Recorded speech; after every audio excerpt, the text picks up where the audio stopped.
ওম তৎসৎ। নমস্তে, সবাই কেমন আছেন? আশা করি সবাই অনেক ভালো আছেন। আজকে আমি কয়েকটি বিষয়ের উপর কথা বলবো। প্রথমত কথা বলবো যে ধর্মীয় নীতি, নিয়ম, বিধিবিধান পালন করলে কি উপকার হয় এবং আমাদের ধর্ম আচরণ কেন করা উচিত, এসব বিষয়ের উপর কথা বলবো। ভিডিওটা শেষ পর্যন্ত দেখবেন এবং যারা ভিডিওটা নতুন দেখছেন লাইক করবেন, সাবস্ক্রাইব করবেন অবশ্যই। প্রথমত আমি আমাদের পবিত্র ধর্মগ্রন্থ কেন পাঠ করা উচিত সে বিষয়ে বলবো। তার আগে বলা উচিত যে গীতা পাঠ, ধর্মীয় আলোচনা যখন আপনারা শুনবেন মন দিয়ে শোনার চেষ্টা করবেন এবং গীতা পাঠ, পবিত্র আলোচনা, ভাগবত আলোচনা যখন শুনবেন মন দিয়ে কেন শোনা উচিত। বৈষ্ণবীয় তত্ত্বসারকে বলা হচ্ছে যে গীতার থায়ং বাচ্যমান ইয়া না শৃণাতি সমাসিতঃ সসকুর ভাবাং ইয়ো নিমনে কামধিগচ্ছিতি। সাম্যকরূপে গীতার অর্থ কীর্তন, সাম্যকরূপে শাস্ত্রের অর্থ ব্যাখ্যা করিলে যে ব্যক্তি শ্রবণ না করে সে পুনঃ পুনঃ বারবার শুকরজনি প্রাপ্ত হয়। অর্থাৎ শাস্ত্রীয় আলোচনা শোনার ক্ষেত্রে একটু মনোযোগী হতে হবে। আবার বলছেন গীতার অধ্যায় 2 সেখানে বলছেন যে যদা সংহরতে চায়ম কুর্ম অঙ্গানি ইব সর্বস্ব ইন্দ্রাণি ইন্দ্রায়তৈব তস্য প্রজ্ঞা প্রতিষ্ঠাতা। যে ব্যক্তি নিজের ইন্দ্রগুলোকে কচ্ছপের ন্যায় সংকুচিত করে রাখতে পারে সে হচ্ছে স্থিরপ্রজ্ঞা। কঠিন সময়ে কচ্ছপ যেমন নিজের খোলসের ভিতরে থাকে সেরকম ইন্দ্রগুলোকে নিজের আয়ত্তে যিনি রাখতে পারেন তিনি কিন্তু ভগবানের দিকে ধাবিত হন। এই যে আলোচনা এগুলো কিন্তু এই যে গীতা পাঠ, গীতা আলোচনা এগুলো কিন্তু যজ্ঞ। কোথায় আছে গীতা? গীতায় আপনারা পাবেন 4 অধ্যায় পাবেন যে শ্রেয়াণ দ্রব্যময়াত যজ্ঞাত জ্ঞানযজ্ঞ পরন্তপ সর্বকর্ম অখিলম পার্থ জ্ঞানে পরিসমাপ্তি। যে দ্রব্যময় যজ্ঞ হইতে জ্ঞান যজ্ঞ শ্রেষ্ঠ। এই যে আমরা যখন কথা বলতেছি, আমরা গীতার আলোচনা করতেছি, এটি হচ্ছে জ্ঞান যজ্ঞ।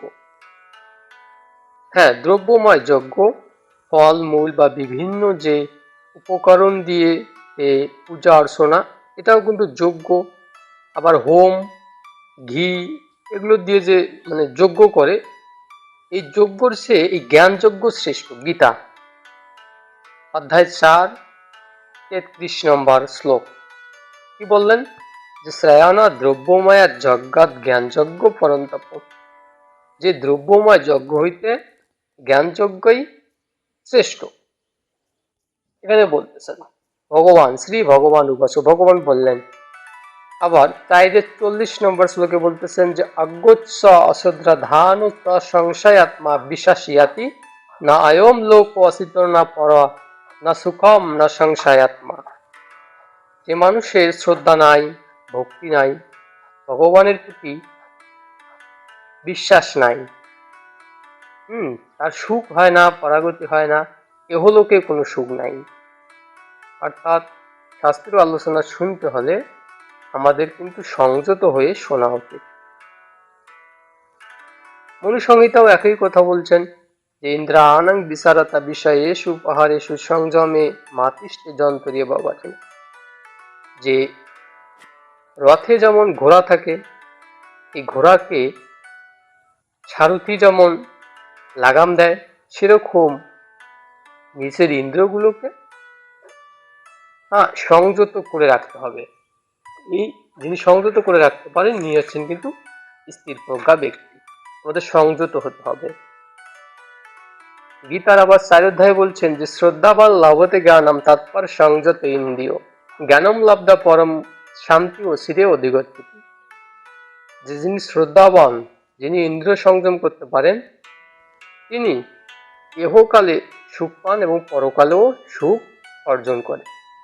অর্থাৎ আমাদের কিন্তু শ্রদ্ধাবান হতে হবে এবং শ্রদ্ধা সহকারে গীতা শাস্ত্রে আলোচনা, গীতা পাঠ শোনাও। আচ্ছা, গীতা পাঠ আমরা কেন করব এই বিষয়ে একটুখানি বলি, একটু শোনার চেষ্টা করবেন। গীতার প্রথম অধ্যায়ে, গীতা এসেছে মহাভারতের ভীষ্ম পর্ব থেকে। তো মহাভারতের প্রথম রাজা ছিলেন শান্তনু। এর আগেও অনেক রাজা ছিলেন। শান্তনু মহারাজের স্ত্রী ছিলেন দুজন, গঙ্গা এবং সত্যবতী। তো গঙ্গা পুত্র হচ্ছে ভীষ্ম এবং সত্যবতীর দুজন পুত্র ছিল, চিত্রাঙ্গদ, বিচিত্রবীর্য। তো এই বিচিত্রবীর্যর আবার পুত্র হচ্ছে দুজন, একটা হচ্ছে ধৃতরাষ্ট্র, একটা হচ্ছে পাণ্ডু। তো এই পাণ্ডুর পুত্র এবং ধৃতরাষ্ট্রের পুত্রের মধ্যে কিন্তু এই বিবাদ। কি বিবাদ? বিবাদ হচ্ছে তাদের যে রাজ্য ছিল হস্তিনাপুর, এই হস্তিনাপুর রাজ্যের রাজা কি হবে, এই নিয়ে পাণ্ডুর পুত্র এবং ধৃতরাষ্ট্রের পুত্রের মধ্যে কিন্তু একটা দ্বন্দ্বের সৃষ্টি হয়। এক পর্যায়ে কিন্তু তাদের যুদ্ধের সূচনা হয়। হস্তিনাপুরে দ্রৌপদীর বস্ত্র হরণের মাধ্যমে কিন্তু মহাভারতের যুদ্ধের সূচনা হয় এবং যুদ্ধক্ষেত্রে দাঁড়িয়ে যখন দুই পক্ষ অস্ত্র নিয়ে দাঁড়িয়ে আসে, সেই মুহূর্তে কিন্তু ভগবান শ্রীকৃষ্ণ অর্জুনের রথের সারথি হিসাবে ছিলেন।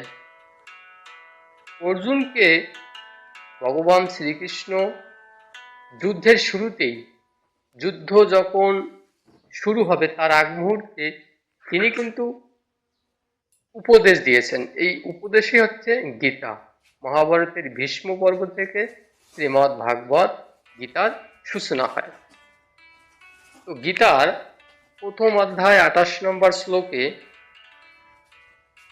ভগবান শ্রীকৃষ্ণ অর্জুনকে অনেক কথা বলছেন, অনেক উপদেশ দিয়েছেন। অর্জুন প্রথম অধ্যায় 28 নম্বর শ্লোকে বলতেছেন, ধিষ্টে ইমাম সাজানাম কৃষ্ণ ইউৎসামাম সমুপস্থিতাম সিদন্তি মাম গাত্রানি মুখাম চা পরিচারিয়াতি। যে হে মাধব, সম্মুখে আমার আত্মীয় স্বজন বন্ধু বান্ধবদের ডেকে আমার হাত পাগুলো কাঁপতেছে,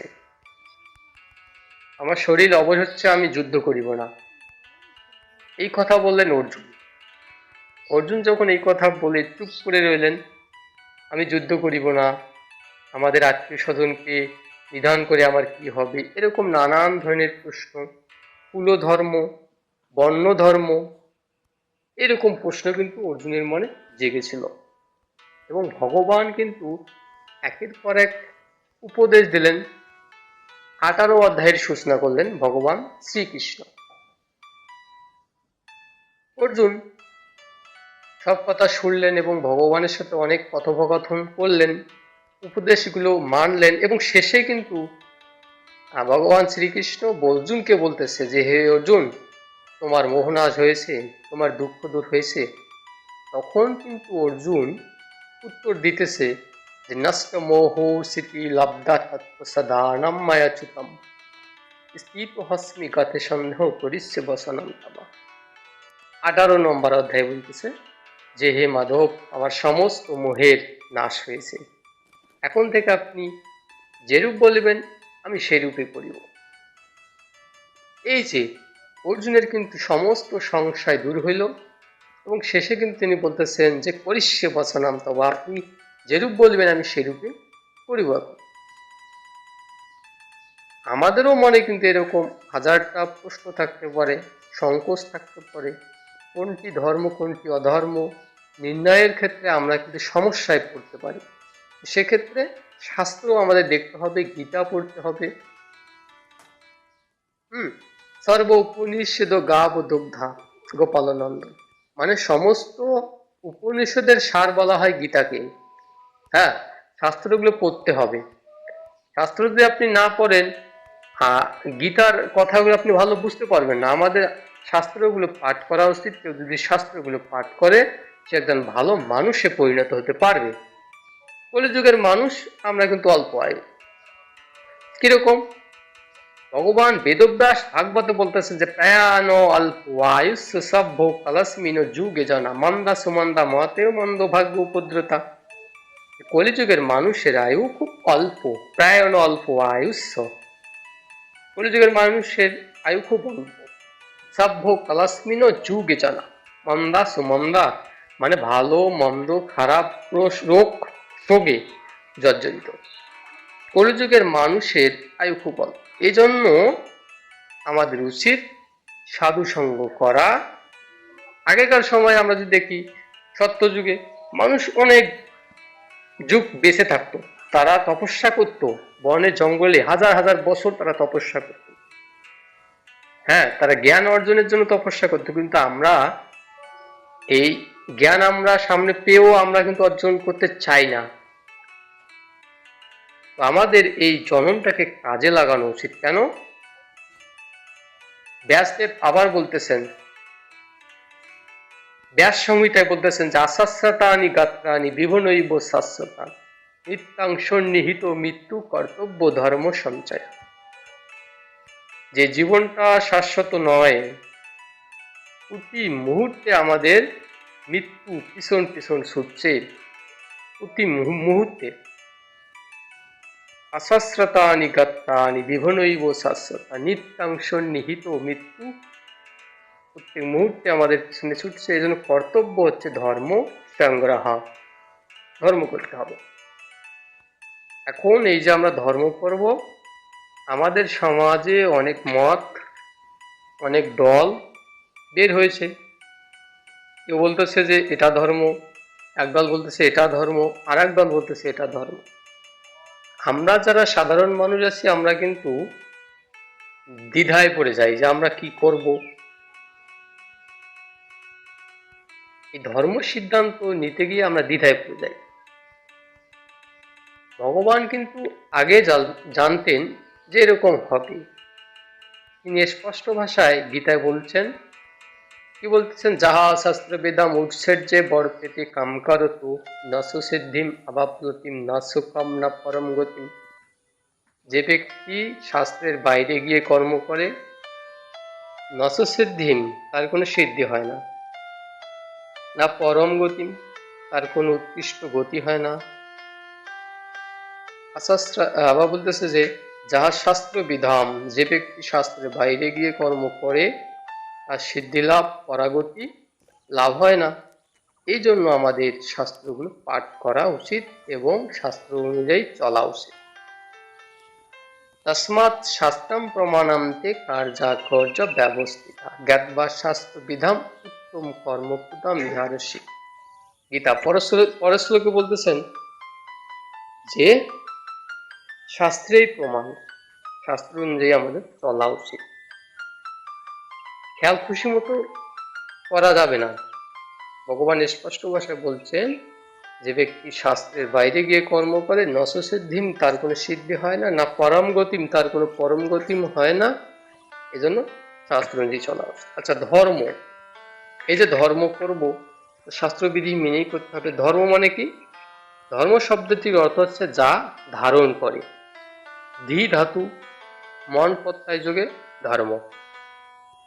ধি ধাতু অর্থ হচ্ছে ধারণ করা, যার হৃদয়ে ধারণ করে মানুষ সুন্দর সুশৃঙ্খল পবিত্র জীবনযাপন করে, একই ধর্ম বলা হয়। মানব জীবনে ইহলোক ও পারলৌকিক সুখ এবং নৈতিক চরিত্র গঠনের জন্য বিভিন্ন উপদেশ নির্দেশ রীতিনীতি আখ্যান উপাখ্যান যে গ্রন্থে লিপিবদ্ধ আছে তাই ধর্মগ্রন্থ। আমাদের শাস্ত্র আছে, এই ধর্মগ্রন্থগুলো আমাদের মেনে চলা উচিত। ধর্মের লক্ষণ কয়টি সে বিষয়ে মনু সংহিতা বলতেছেন যে বেদ ও স্মৃতি সদাচার সশ্রুতপ্রিয় মানা এতশ্চতু বিধং কাহু সাক্ষাৎ ধর্মা সা লক্ষণম। মনু সংহিতা অধ্যায় 2। এখানে বললেন যে বেদ, স্মৃতি, সদাচার ও বিবেকের বাণী এই চারটিকে ধর্মের বিশেষ লক্ষণ বলা হয়। ধর্মের বিশেষ লক্ষণ হচ্ছে চারটা: বেদ, স্মৃতি, সদাচার ও বিবেকের বাণী। এই চারটাকে বলা হয় ধর্মের বিশেষ লক্ষণ।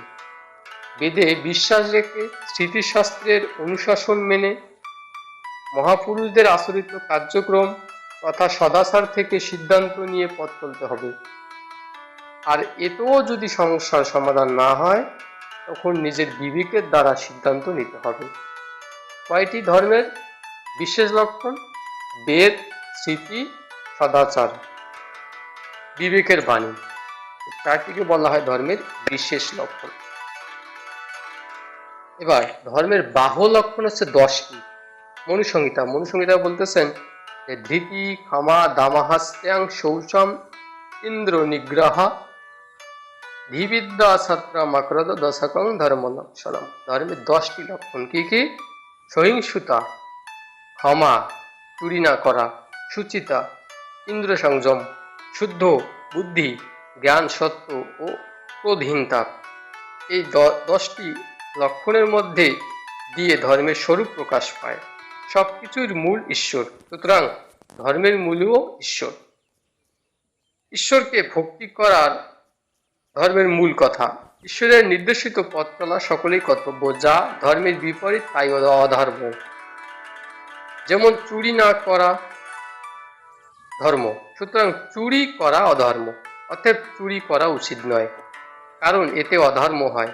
অধর্ম নৈতিকতা বিরোধী, ধর্ম নৈতিক শিক্ষার সহায়ক। আমাদের এই ধর্মীয় শাস্ত্রের বিধিবিধান, নিয়ম কানুন যদি কেউ পালন করে, সে একজন সুন্দর মানুষে পরিণত হতে পারবে। আমরা দেখি যে রামায়ণ থেকে যদি আমরা শিক্ষা নেই, রামায়ণ ভগবান রামচন্দ্র পিতার আদেশে 14 বছরের জন্য বনে যায়।